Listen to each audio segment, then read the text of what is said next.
500 million. This, to me, feels like the future. 1,000 millibits at 820. It's going to change the way that humans interact as a race. There are an increasing number of people who recognize the potential of the platform. With the click of a button, they can send money. This isn't a revival, it's a gathering of the Bitcoin faithful. As an idea, Bitcoin makes sense to me. You can make money. It's something that I stumbled upon on the internet. I tripled my money. I'll pay $7.95 on 1,000 millibits. Come on, someone. Imagine a world without cash. These people aren't just fantasizing about it, they're living it. Welcome to the world of digital currencies, where Bitcoin, not cash, is king. Depending on where you stand on cryptocurrencies, this could be the future of money or a speculative bubble that looks a lot like the days of .com.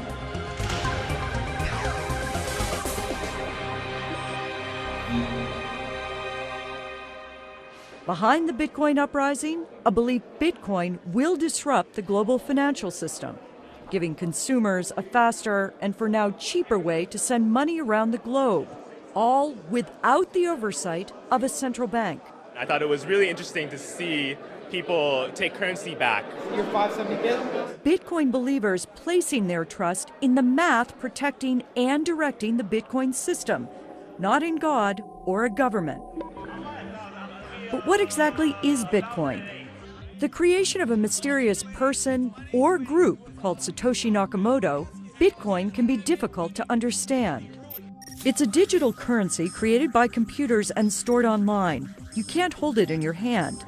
Computers, called miners, produce Bitcoin every 10 minutes by solving complex math problems. Once mined, Bitcoin can be sent instantly anywhere in the world from one digital wallet to another. Transactions are nearly anonymous, as wallets are identified only by a string of digits, not a name. And to keep the players honest, each transaction is assigned a number, posted, and then verified on a public open-source ledger called a blockchain. Supply is fixed at 21 million Bitcoin, and it's the miners, not central banks, that manage supply. So far, 12.5 million Bitcoin have been mined, worth over $6 billion. But who decides what a Bitcoin is worth? The people. Buyers and sellers name the price. For many, Bitcoin's technology may be tough to grasp, but it's been eagerly embraced by some high-profile investors like Silicon Valley's Mark Andreessen. But it's a huge opportunity, and everybody has the opportunity. Bitcoin's an open technology. It's open source. It's freely available. Anybody can participate. John, with the Texas Bitcoin Association. Jonathan Rumian is not your run-of-the-mill Bitcoin enthusiast. Why do we have a decentralized currency with centralized exchanges? This computer whiz kid who started coding at the age of 12 and completed college while still in his teens sees Bitcoin as a once-in-a-generation opportunity. You said Bitcoin is going to be as big as the internet. If someone looks at it at face value and says, all I see is a digital currency, other than disrupting the payment mechanism that we have around the world, how is it going to be bigger than the internet? Well, a lot of people see Bitcoin like a currency. Some people see it as a commodity. I just see it as a payment network and as a network for transmitting information so that we can agree on a piece of information globally. And that has never been possible before. In other words, Bitcoin's public ledger could timestamp, track, and verify digitized contracts, including mortgages, deeds, wills, and stock certificates, eliminating the middleman. It's not going to happen overnight, but I mean, this is a day-by-day process. Like many other Bitcoin believers, Rumian is an under-35 software developer, but slightly different in that he also works for a Bitcoin startup. They can trade that on a market. Invests in Bitcoin and gets paid in Bitcoin. I can't claim that Bitcoin is this new great big thing if I'm not willing to take the risk myself. It's a risk that so far is paying off. I think my best earning was $1,000 over 10 minutes, just on a quick trade and a phone call. And he's not alone. After years of little growth, Bitcoin's price took off in April of 2013, when the Cyprus financial crisis sent citizens scrambling for another place to put their money. Many put it in Bitcoin. The result? Bitcoin's value skyrocketed. Compared to a respectable return of 105% in Facebook stock last year, Bitcoin surged 55 times that, up over 5,400%. This sparked a media frenzy, and retailers took notice, seeing a chance to cash in on the craze. Tens of thousands of them, from gun shops to groceries to cheapair.com. We started accepting Bitcoin in November, and we've probably sold, very roughly 2,000 tickets. The tickets are paid for in Bitcoin. Cheap Air is not. Customers pay us in Bitcoin, but then we use a processor and it's exchanged for dollars pretty much immediately. We didn't have to change all of our systems to handle a different currency. Once the sale comes in, after about 5 minutes within our system, you can't distinguish between whether it was Bitcoin or credit card or some other form of payment. As more retailers accept Bitcoin payments, Rumian's faith in the cryptocurrency is reaffirmed. So what made you a believer then? Because now I can actually use it. I mean, back when Bitcoin was $1 and $10, I couldn't buy a plane ticket. I couldn't get a hotel room with Bitcoin. I couldn't do my grocery shopping with Bitcoin. And that's exactly what Rumian and his girlfriend Jamie do now, sort of. But how do you do it here at Whole Foods? Because Whole Foods doesn't take Bitcoin, does it? No, they don't. I have this app on my phone called Gift, and Gift is a gift card application. I can buy my gift cards with Bitcoin through Gift. It's $25.87. And then I can get my groceries, I can get my books, go to Target, pretty much anything that I would do on a day-to-day basis I can get done. I mean, it's a funny thing, isn't it? Economist Justin Wolfers focuses on social policy and behavioral economics. He's not buying into Bitcoin because it's just too difficult to use. The advocates think that regular people should adopt it. I don't see any need to. I walk to the stores accept my US dollars. The monetary system's working perfectly okay for me right now. Among Bitcoin's other critics, billionaire investor Warren Buffett. The Oracle of Omaha sees potential value in Bitcoin's technology. It's a very effective way of transmitting money, and you can do it anonymously and all that. But little in its potential as an investment. It's a mirage, basically. The idea that it has some huge intrinsic value is just a joke, in my view. The response from Bitcoin's high-profile investor Andreessen? Buffett is just plain out of touch. The historical track record of old white men who don't understand technology, crapping on new technology, is, I think, at 100%. Coming up, amid the public debate about Bitcoin's future, there's a shadowy group that's embraced it. Online drug dealers, counterfeiters, even hitmen, all being paid in Bitcoin. I fundamentally believe it is being used primarily for illegal activities. We look at the flip side, the dark side of Bitcoin.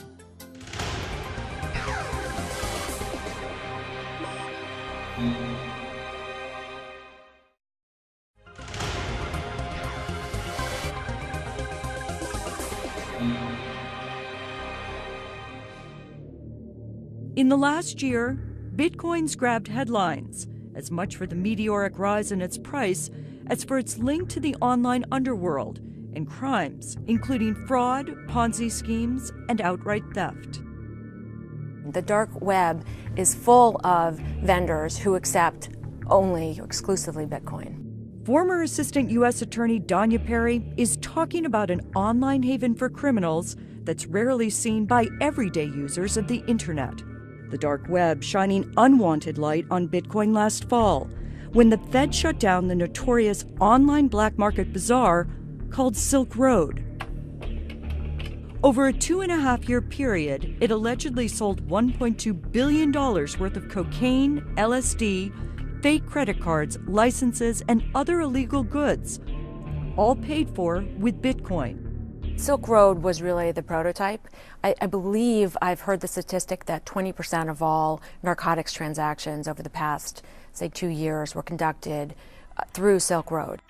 29-year-old Ross Ulbrich, a graduate school dropout, allegedly ran Silk Road. He has pled not guilty to multiple counts, including drug trafficking and money laundering. But Ulbrich's lawyers call the money laundering charges invalid, saying there's no actual money involved. Bitcoin's definition poses a challenge to attorneys prosecuting Bitcoin-related crimes. Is it a commodity, a currency, or property, as the IRS claims? These questions hover over law enforcement as they pursue criminal activity on the dark web, where Silk Road might just be the tip of the iceberg. Fake IDs. Here we have the Hitman Network. This is a gun dealer. It says right here, how can I pay? For payment, we prefer Bitcoins. You must use a Bitcoin wallet to make payment for our service. It seems to be the wave of the future. Perry, who prosecuted hundreds of sophisticated white-collar fraud and money laundering cases, points out using Bitcoin can be more alluring to criminals than cash. There is their anonymity, which of course makes them attractive to people who wish to cloak themselves in secrecy. That anonymity and the new technology posing new challenges for law enforcement. I'm not going to sugarcoat it and say that it's not difficult with this whole new dark web world that we now live in. And there are so many different ways to make transactions more secretive, and it's that much harder for law enforcement to keep up. Yet here in the U.S., crime fighters have taken down a Bitcoin-based Ponzi scheme in Texas and busted up what authorities say was a Bitcoin-based money laundering operation in Miami. Bitcoin transactions take place online. Most are unregulated. There is no exchange of bills, bank account information, or credit card numbers. Moved between digital wallets on your computer or smartphone, Bitcoin transactions are identified only by a unique string of numbers that generally reveals nothing about the buyers' and sellers' names or locations. Once sent, Bitcoin are gone for good. That can be a great tool for fraudsters in the pyramid scheme sense, or hackers who hack into your computer and are able to get your code. Jennifer Shasky is with the Treasury's crime-fighting unit. She highlights another major problem with Bitcoin. So if a hacker gets your private key, they're able to take your Bitcoin and you can't get it back. So not only is Bitcoin the currency of choice on the dark web, but investors and everyday users are vulnerable too, because Bitcoin held in digital wallets or on exchanges can be easy marks for cyber thieves. Today, there are challenges in storing Bitcoin for anyone. The security risks are real. Jim Harper is a global policy counsel for the advocacy group, the Bitcoin Foundation. The protections are still coming online. It's early yet, but we'll find that Bitcoin is as secure as cash. 570 bid, step up. In the meantime, investors can still lose hundreds of millions in Bitcoin, as they did with Mt. Gox. Tokyo-based Mt. Gox, once one of the largest Bitcoin exchanges, has disappeared. In February, what was once the world's largest Bitcoin exchange shut down. Investors claim they were defrauded when Mt. Gox said it lost 850,000 Bitcoin, which was worth nearly $500 million at the time. Mt. Gox CEO Mark Karpeles blamed the loss on a flaw in the digital currency's code. People really want to know what happened. We had a problem with the system that caused a loss to our because to our customers, and we identified the problem. We are working on this. Investors claim Mt. Gox failed to secure its system. They haven't answered anybody's support requests. Allegations of incompetence reinforced weeks later when Mt. Gox stumbled upon 200,000 of the lost Bitcoin. Do you still have everyone's Bitcoin? Mt. Gox saying it was sitting in a forgotten digital wallet, which is kind of like a Bitcoin bank account. But unlike a real bank account, it's not protected, leaving investors holding the bag. Coming up next, we have two computers running everything. Capitalizing on Bitcoin the legal way. How much does he pay you for this space?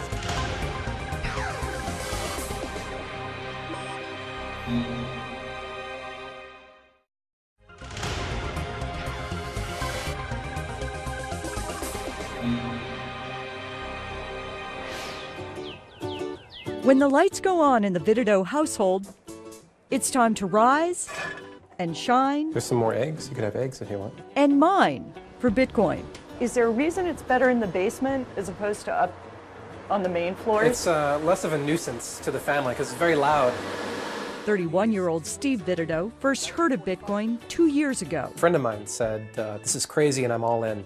And that was my introduction to Bitcoin. At the time, Vidido was living in England and was a civilian employee for the Department of Defense. It was difficult to buy them, but you could gamble them, and I like to gamble them. Now working at home as a programmer for a cybersecurity firm, Vidido gave up online gambling when he and his family moved to Valparaiso, Indiana last year. We have two computers running everything. Though Vidido still bets on Bitcoin with a mini mining operation he set up in his basement for him and a partner. What's your monthly electricity bill now? Vidido provides the power. It was close to $500, and that's when we had most of these black ones online, not quite all of them, and it's going to be continuing to climb. His partner provides most of the computers. They cost between $1,500 to $5,000 and will likely become obsolete in about 2 years. How much does he pay you for this space? Do you mind me asking? When it was just the black boxes, it was $1,000 a month, and then I charged $250 for each of these other big ones. Part of a digital gold rush, Vitido is one of an unknown number of miners around the world. He wields computers, not picks and shovels, in a quest for digital riches. The rush is a race dictated by Bitcoin's programming code. Its aim? To mine all the 21 million Bitcoin the program will generate by 2140. I've gotten more out than I've put into it. The computers or miners compete to solve complex math problems. The first to solve a problem gets a fixed amount of Bitcoin that's distributed every 10 minutes. The digital booty is then divvied up among the computer's owners, like Vitido. If I'm looking at all these machines together, how many Bitcoins will they produce in a month? All of these together, including those over here, will produce about 1.2 Bitcoins a day. In other words, if Bitcoin trades for $600, that's $720 worth of Bitcoin a day, or $262,000 a year. But that's a big if, given the big swings in Bitcoin's price. Why pay $600 for Bitcoin? Maybe you think it will upend global finance with cheaper, faster money transfers. Or you love it because it's controlled by a computer program, not a central bank. Or maybe you think it's a fad where you can make a quick buck. If I can get in at the right time and get out at the right time, I've made money on it. Boy, I wish this were real money. After expenses, including electricity and the cost of the computers, Vitido's minority share of the mining operation generates less than 5% of his family's income. When I was doing very well with Bitcoin and I cashed them out early, I paid for my son's schooling with it. So I spent $5,000 on a private school for my son. He claims the profits as hobby income on his taxes. And while Vitido firmly believes in the security of the Bitcoin code, he's less certain about the virtual currency's future. The economists that have looked at it, they said this is a bubble, and it has all the characteristics of the bubble, and I believe them. That doesn't mean you can't profit from a bubble. 1,100 miles south in Austin, Texas, temperature sensors on each aisle now. Emmanuel Abiodun and his partners are also profiting from mining Bitcoin. We've never had this kind of financial revolution that we've needed in hundreds of years. We've had revolutions with the internet, we've had everything, but we've never had something with regards to money. Abiodun is CEO of a mega mining firm called Cloud Hashing. This year alone, the former programmer for JP Morgan expects Cloud Hashing's nearly 3,000 computers in Dallas and Iceland to produce $100 million worth of Bitcoin. Right now, Bitcoin mining is profitable at the price of $600 a Bitcoin. At $200 a Bitcoin, we're still profitable. The company is less than 2 years old, and it became a big business based on a simple premise. Clients buy contracts ranging from $1,000 to $1.5 million, and in return, get a cut of the Bitcoin mined. We have customers who are essentially high net worth individuals who just don't have the time or have the expertise to be able to manage it. We have businesses, business owners. Cloud Hashing is one of the hundreds of startups that are part of the Bitcoin uprising, a revolution Abiodun didn't buy into at first. I thought Bitcoin was a scam back then. What changed your mind? I looked at the code, and from that point, I just deemed this thing is solid, this is well written. I mean, this thing is going to really solve a lot of problems. We assign you a certain amount of hashing power based on the contract you purchase. Along with mining, the program offers Cloud Hashing another way to make money: processing Bitcoin payments. You're the middleman. We're the middleman. If you have a Bitcoin account, or Bitcoin wallet as it's called, for you to send a payment to somebody else, a miner needs to process that. Now, when you make that payment, you have the option as a payer to add a fee to that, to pretty much facilitate the transaction, or to encourage me to process your payment faster. Right now, those fees are low, lower than a credit card payment or a money transfer. It's a big reason so many love the idea of Bitcoin. The challenge? Keep the fees low in the face of higher costs, like the power to run the computers and potential regulation, which Abiodun thinks is needed to get more people to use Bitcoin. Probably people will want to stone me for saying that, but I do believe the lack of regulation is holding a lot of money on the sidelines. If people have a clear path to what exactly they can or cannot do, what the tax implications is or isn't, then they're more inclined to make a decision on purchasing or not purchasing. This new age currency may need to bend to old world rules to gain greater acceptance today. This is a global phenomenon. Businesses can deal with regulation. What business can't deal with is uncertainty. We'll have that story coming up next.